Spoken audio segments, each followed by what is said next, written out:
এই রেসিপিটা যখন প্রথম বানাও তখন গাঁয়া জংলি গাঁয়া তো ঘাস পাতা যাহা দিনে খাই নাই ওরকম ধরনের কমেন্ট পাইথনু। তো ভাবড়ো কদিন ধরে কি এই রেসিপিটা বানাইমু আর তোমার মেনকার সঙ্গে শেয়ার করমু।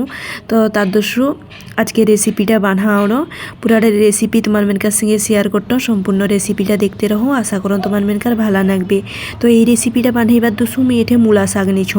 মূলা শাকের কথা শুনে কি নিশ্চয়ই মনে হবে তোমার মেনকার বি যে গাঁয়া জংলি তো যাহা ইচ্ছা খাই নাই। তো মোটামুটি এটা মূলা শাকটা কুচি কুচি মূলা শাকটা নিকরি মুই পরিষ্কার করিকরি বাছি নিছ, বাছি নিকরি ধুয়ে নিকরি এঠে কাটি নওড়ো সেটা তোমার মেনকার সঙ্গে শেয়ার করিনি। এঠে গ্যাস ধরেই নিছ, কড়াইটা বসেই দিছ, কড়াইটা বসেই দিকরি এঠে পানি দিয়ে দৌড়ো সিজেইতে বসেইমু।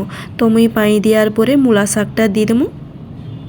মূলা শাকটাকে খুব যে কুচি কুচি করে কাটি নিতে হবে তা নেই, মুই এঠে একদম বড় বড় করে কাটি নিছ, অর্থাৎ তোমার কাছে না হাতে মুচড়ি গিয়েও দুভাগ করে ছিঁড়ে নি পারো পতরটাকে।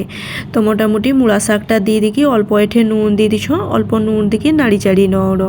এই রেসিপিটা যখন বানাই থনু আর মূলা শাকের এই রেসিপিটার কথা যখন মানে কয়েক ঝঁকে শুঁয়েই থনু, তো মোটামুটি গাঁয়া জংলি যাচ্ছা তাইভাবে মানে যে যাহা পাচ্ছে বলিকরি মোটামুটি হাসিছেন মোর উপরে। তো হাসনে কি হিলা লাস্টে কিন্তু সৌলজ্ঞা আগু চাটিগিরি খাইছেন। যাই হোক মুই এঠে 8-10টা দিয়ে দিছ চিংড়ি মাছ আর মূলা শাকটাকে ভালা করে সিজেই নওড়ো। আর পানিটা যতটা রহিবে কিন্তু গড়েই নেমু, পানিটা একদম পানিটা মারি দেমুনি সিজেইতে যাইকরি পানিটা গড়েই নেমু। আর চিংড়ি মাছের জানবেনকার অ্যালার্জি আছে চাইনে নাই বিদি পারো চিংড়ি মাছ ওরকম নর্মালভাবে বি রান্না করি পারো। এঠে মুই দি দৌড়ো 3-4টা কাঁচা ঝাল আর 5-7 কোয়া রসুনটা দিকরি ভালা করে সিদ্ধ করনো ওড়ো।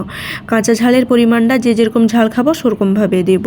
তো সিদ্ধ করি নিকি জল এঠে ছাঁকি নিছ, জল ছাঁকিয়ে নিকরি মুই এঠে মিক্সির জারে গোটাই পেস্ট করনো ওড়ো, চাইনে তোমার কাছে শিলনোড়াই বাটি নি পারো।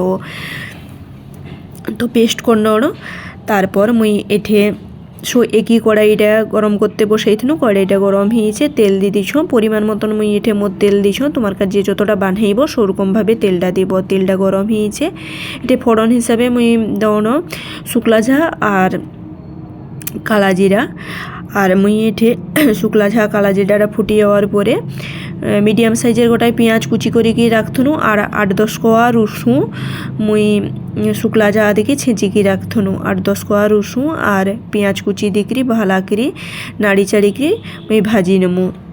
খুব সাধারণ গোটাই রেসিপি, খাইতে কিন্তু অসাধারণ আগেকার যুগের রেসিপি। বর্তমান তো এখন অনেক রেসিপি সময়ের সঙ্গে সঙ্গে হারিয়ে আইরে।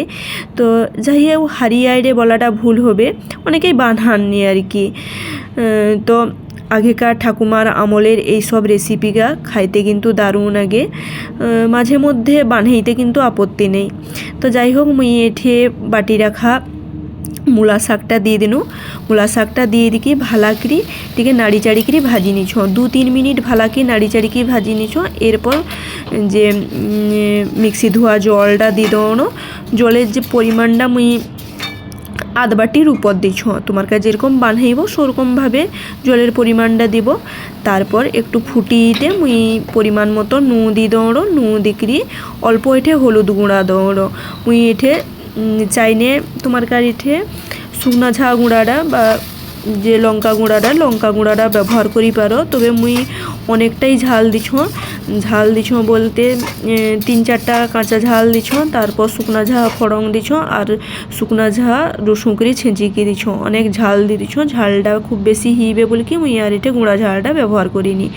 তারপর ও সময় নাড়ি করি সুন্দরভাবে কষাই কি রান্নাটা করতে হবে।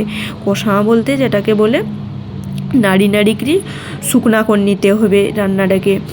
যত শুকাই নি পারবো তত টেস্ট বাড়ে এই রান্নাটা যখন গরম ভাতের সঙ্গে খাবো দারুণ গোটাই টেস্ট লাগে। যেহেতু আগেকার যুগে ঠাকুমার আমলের এই রেসিপি দারুণ আগে কিন্তু খাইতে। মুই যখন প্রথম এই রেসিপিটা বানাইথনু কয়েকজন খুব নামি দামি লোক খাইতেলান এই রেসিপিটা, তবে হাসি কি মুখে কমেন্টও করতেলান গাঁয়া জংলি তো ঘাস পাতা যাহা দেবো মোটামুটি রান্না করি সিজেই সাঁতুড়ি করি খাই দেবে। তো এইরকম ধরনের কমেন্ট শোনার পরে একটু মনটা খারাপ লাগে নেবি, মনে হইতলা যে আগেকার যুগের রান্নাটা তানমেনকার পাশে যদি মুই প্রেজেন্ট করি পারো বা তানমেনকার পাশে যদি মুই এই রান্নাটা তুলি ধরি পারো, যদি ভালো লাগে এইরকমভাবে মনের মধ্যে ইচ্ছা নিকে মুই এই রেসিপিটা তানমেনকার নিকে বানাই থনু। তো মোটামুটি এই রেসিপিটা খাইকে এত প্রশংসা পামু মুই সত্যি কিন্তু ভাবি পারিনি। খুব সাধারণ গোটাই রেসিপি, একদম নর্মাল রেসিপি, যে কেউ ঘরে বানাই নি পারে, জানবেন রান্না নাই জানো প্রথম দেখনে এই রেসিপিটা বানাই নি পারেন। তো মোটামুটি কথা বলতে বলতে মুই শুকনা করি শুকাই নিছ এই মানে রান্না করে নিছ এই রেসিপিটা। তারপর গোটাই বাটির মধ্যে তুলিকি রাখি দিছ, আহামরি কিছু সাজাইনি মুই এই রেসিপিটা, যেহেতু ঘরে রান্না করছো। তো এরপর মুই গরম ভাতের সঙ্গে তোমার মেনকে মাখাইকে দেখো দারুণ আগে কিন্তু খাইতে, মুহের কথা নেই, তোমার মেনে বানাইব ঘরে, বানাইকে এই রেসিপিটা কেমন লাগে অবশ্যই কিন্তু কমেন্ট করে কি জানাইব। তার মেনে তো খাই কি খুব প্রশংসা করছেন। আর যদি ভালো লাগে রেসিপিটা লাইক কমেন্ট করবো। আজকে পর্যন্ত টাটা।